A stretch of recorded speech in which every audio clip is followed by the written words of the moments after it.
Hello and welcome to my talk with the title Coherence via Well-Foundedness, Taming Set-Quotients in Homotopy type theory. My name is Jakob von Raumer and I'm presenting joint work with Nicolai Kraus. While the title of this talk contains scary words like coherence or homotopy type theory, I promise that I will keep the talk fairly accessible and that most parts of the talk actually will be independent of homotopy type theory or even type theory, but instead will be completely agnostic as towards the basis or the logical foundation we are working in. And to see that, we can take a look at the outline of the talk and see that we will first discuss a purely graph theoretic problem, and afterwards we will discuss our solution to that problem, which we gave the name Latarian cycle induction. And in the last part of the talk we will then discuss a application of the Latarian cycle induction, which is the definition of free groups in homotopy type theory. Let's look at the graph theoretic problem that I mentioned.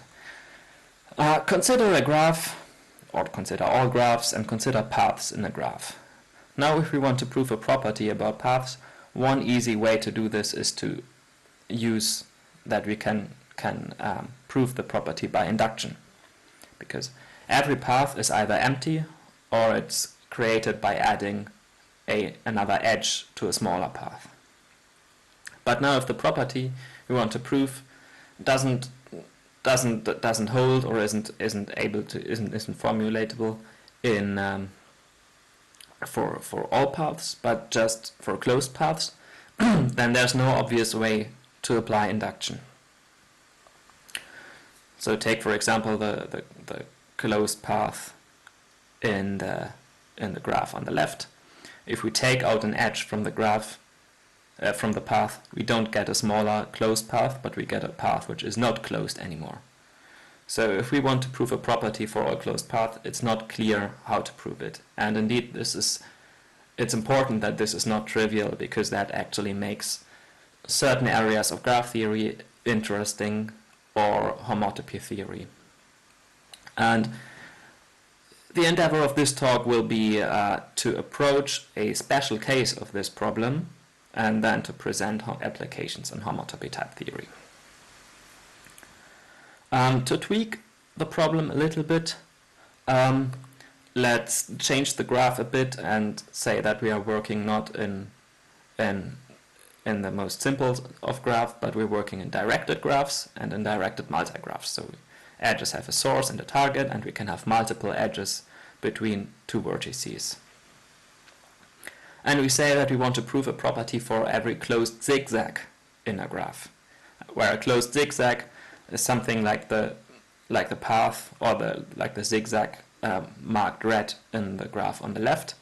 It's a cycle where we can choose to either go along edges with their direction or against their direction. And from now on I will call those cycles, even if that terminology is a bit different from what you might be used from graph theory. And obviously we can't solve this problem in this generality, but we need to make certain assumptions on the graph. And the first assumption that we want to make is that the graph is locally confluent. What does that mean? That means that for every span that we can find in the graph, so every vertex and every two outgoing edges, like the ones marked on the left, for every such span we can find a way to reconnect those edges. So we, for example, here we could complete the span to a cycle by connecting both with paths to this vertex down here. So this graph is locally confluent, and the next condition that we need for this graph to hold is that it is Latarian or co-well-founded, which just means that whenever we have a path, it has to end somewhere. There are no paths in the graph that extend indefinitely to the right. For example, there's no way to extend the graph which is marked red on the graph on the left. What are graphs that actually fulfill those requirements? One example, which is also the example we will be looking at in the last part of this talk, are the graph of words as they appear in the definition of a free group on a set M, where the vertices are just words of elements of M, which are either appear inverted or non-inverted, and two vertices are connected if one is reducible from the other with one step by just cancelling out two equal subsequent letters with the inverted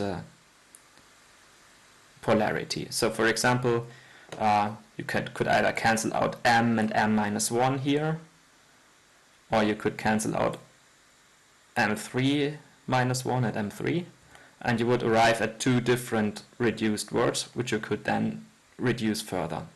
And this graph is locally confluent because it doesn't matter in which order we apply those reductions. We can always end up with the same completely reduced word. And it's Latarian because there's only finitely many steps we can apply to a word to reduce it. So this is a good example and our prime example for a graph that actually fulfills these requirements. And we will always think of the relation of being a relation of reductions or a greater than relation. And I will also continue this terminology when I talk about an arbitrary relation, as we will assume it in the rest of this talk. So how do we solve the problem? How do we formulate an induction principle for these cycles?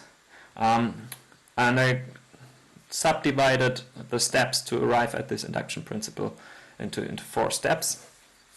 The first of which will be to lift the relation that we are given on an arbitrary set A to a new relation on the cycles of A.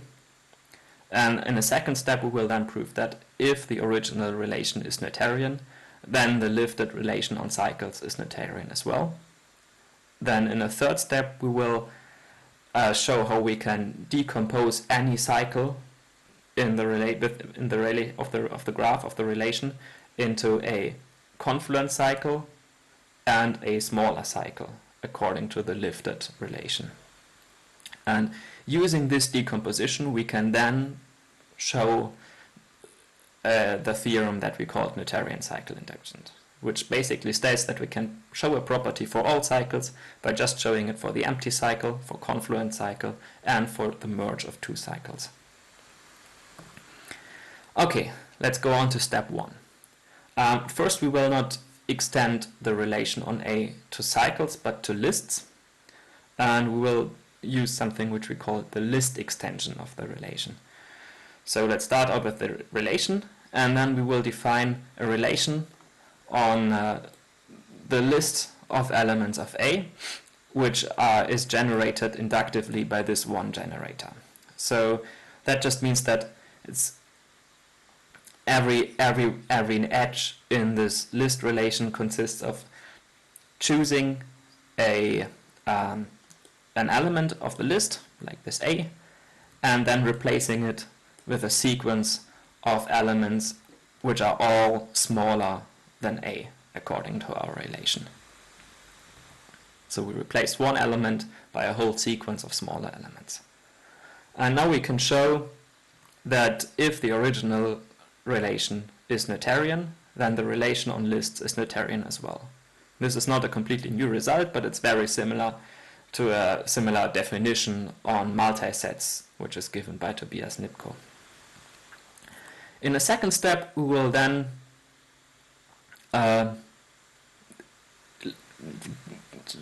go from lists to cycles. For example, how do we get from lists to cycles?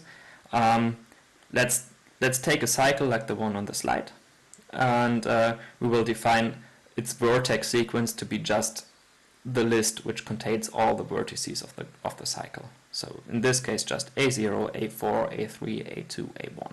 Note that with this definition, we kind of assume that every cycle has a base point. And now we say that a cycle gamma can be reduced to a cycle delta according to the lifted reduction relation if we can find a rotation of the target, which we will then call delta prime, such that the list of vertices of the first cycle can be reduced to the list of vertices of this cycle delta prime. And so we got a relation on cycles, and we can then show that if the original relation was Noetherian, then the relation on cycles is Noetherian as well. And that's gonna be important in the rest of the talk, if a relation is Noetherian, then its transitive closure is Noetherian as well. So what we can also do is take the transitive closure of the original relation, then lift it to cycles, and then take the transitive closure of that. We will denote this by this 2 pluses for the 2 transitive closures that we take. Okay, for step 3, we will first observe that for any cycle that we can find in a Noetherian relation, it's either empty or it contains a span, like the one which is marked red on the cycle on the right, this one. Why is this? I will not show the full proof, but the intuition is the following. If all the edges in the cycle were oriented in the same way, then we would have an infinite path and the relation would not be Noetherian anymore. And now the theorem states that if our relation is Noetherian and locally confluent, then any cycle can be written as a merge of a cycle which is smaller according to the transitive closure construction which I talked about, and a confluence diamond. Now I put merge into scare quotes. What does that mean? I think it's best shown with this picture. We started out with an arbitrary cycle, and now we displayed the cycle as pasting together 2 different cycles, and one of them, the cycle on the left, is a confluence diamond. It's the confluence diamond around the span which starts at A3, and the cycle on the left, it's a new cycle and it's smaller than the cycle we started out with, because A9 and A8 are both smaller than A3. So what we did is take a cycle and be left with a smaller cycle and a confluence cycle. And that's the core mechanism which is behind the proof of our main result, the main result which we called Noetherian cycle induction, which states the following. So we are given a Noetherian and locally confluent relation on the set A and a property P on its cycles, and now property P has to fulfill 4 different requirements. The first requirement is the following. P must be stable under rotation of cycles. Like I said, a cycle has some sort of a base point, and P should not depend on what the base point of the cycle is. Or put differently, if the cycle is the concatenation of a zigzag alpha and a zigzag gamma, then P on alpha and gamma should be the same of P where we first go along gamma and then along alpha. The next condition is that P should be stable under merging or pasting of cycles. So if there's 2 cycles like alpha gamma and gamma to the -1 beta that share a common zigzag, then P should also hold for the common outer cycle of these 2 smaller cycles. Then we need to start the induction somehow, which we do by requiring that the property holds for the empty cycle, and what we also need to show is that P holds for confluent cycles. In practice, and I will not go into too much detail of this, this is useful because proving the property for any cycle might be hard, but proving the property for confluent cycles might be much easier, because a confluent cycle usually will come out of some construction which gives a proof for the local confluence. And so the theorem states that if all these four requirements hold, then P of gamma holds for any cycle gamma. And this is the point of the talk where I will switch from being in a purely set theoretic, graph theoretic, classic setting to a type theoretic setting. All the notions that I've used so far can be made constructive, and so it's not a big change from going from this classical setting to a type theoretic setting. And indeed, the type theoretic version, or the type theoretic flavored version of the theorem basically looks almost the same. We start out with an arbitrary type A, and we start out with a relation which is now a type family indexed twice over A, and P is now a type family which is indexed over the cycles of the relation. And the rest of the theorem basically looks the same. Okay, so now that we are dived into the world of type theory, I will now give a sketch of how to of one place where we can use this induction theorem, and actually which was our motivation behind finding this induction theorem. And this application is the definition of free groups. Now we've seen free groups as an example for the graph, which is Latarian and locally confluent. And the problem which I want to state is that there's two different ways to define free groups in type theory, in homotopy type theory. So the first one would be the type theoretic representation of the usual construction that we know from a set theoretic setting as well, which is we take words, which I encode as lists of m plus m, meaning that it's lists where the elements of the list are either m or they are m to the minus 1. So that's why we have m plus m. And then obviously we have to quotient this type of lists by a relation.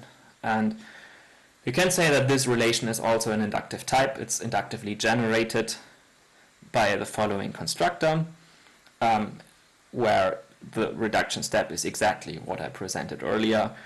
Whenever we have two subsequent elements in the list that are inverse of each other, then we can cancel them out.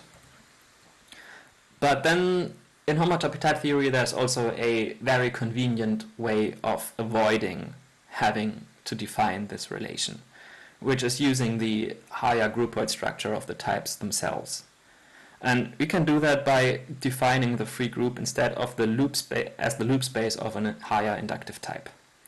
So we can define the free group, and this is the more accepted, the more recognized definition, is that we take the following higher inductive type, which has just one point constructor star, and for every element in M, it's got a loop from star to itself.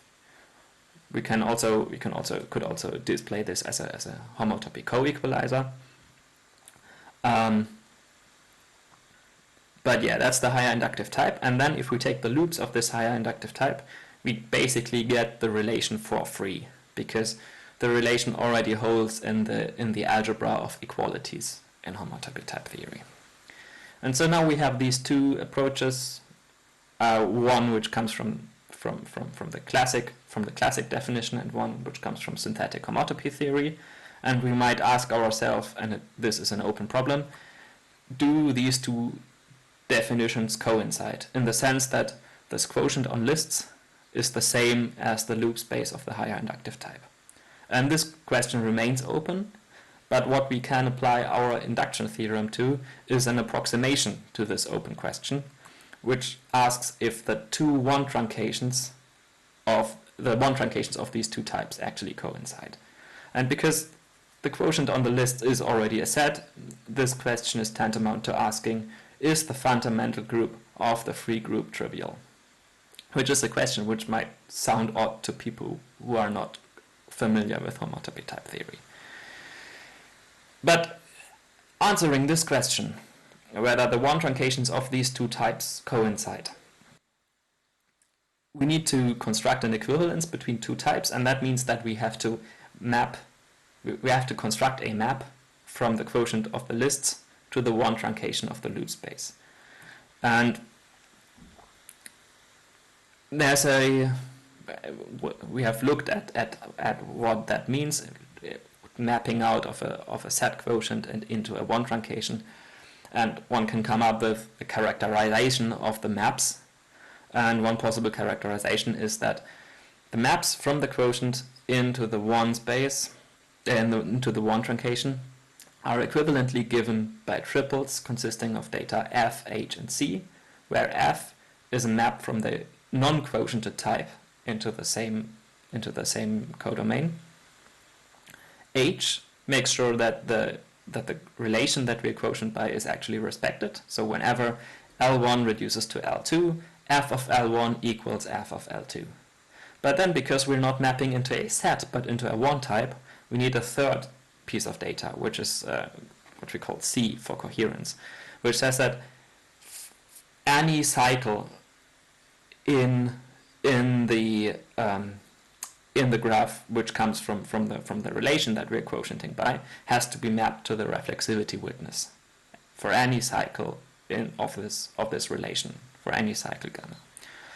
And so we can just plug in this condition for coherence. We can just plug this in as the P that we have for the induction theorem. And so that makes it possible, and then I will not go into much detail, to not prove this for an arbitrary gamma anymore, but just for confluent cycles. Proving that the other conditions like the rotation and the merge conditions are fulfilled is quite easy in that case. Okay, so that's one place where we can use Latarian cycle induction. To come to a close with this talk, what are the conclusions? We found a neat way to tackle proofs about cycles, be it in homotopy type theory or in very special settings of graph theory. And we used this way and this Latarian cycle induction to solve approximations to open problems or to make proofs of these approximations more clean. And what I haven't mentioned so far is that we have formalized all the contents of this talk and of the paper in the lean theorem prover with about 1,600 lines of codes. And this is not a sealed and done project, but instead we're exploring applicability to other open problems in homotopy type theory. And right now we are looking a bit into what connections our approach has to problems that appear in the field of higher dimensional rewriting. And at this point, I want to say thank you to Vincent van Oostrom, who wrote us a long email explaining to us how our terminology and our approach relates to the problems they face. And as a last point, I want to mention that I am actually currently looking for a job, and I would be happy to hear about potential postdoc openings. Thank you for listening, and I hope to see you all in the Q&A session. Goodbye.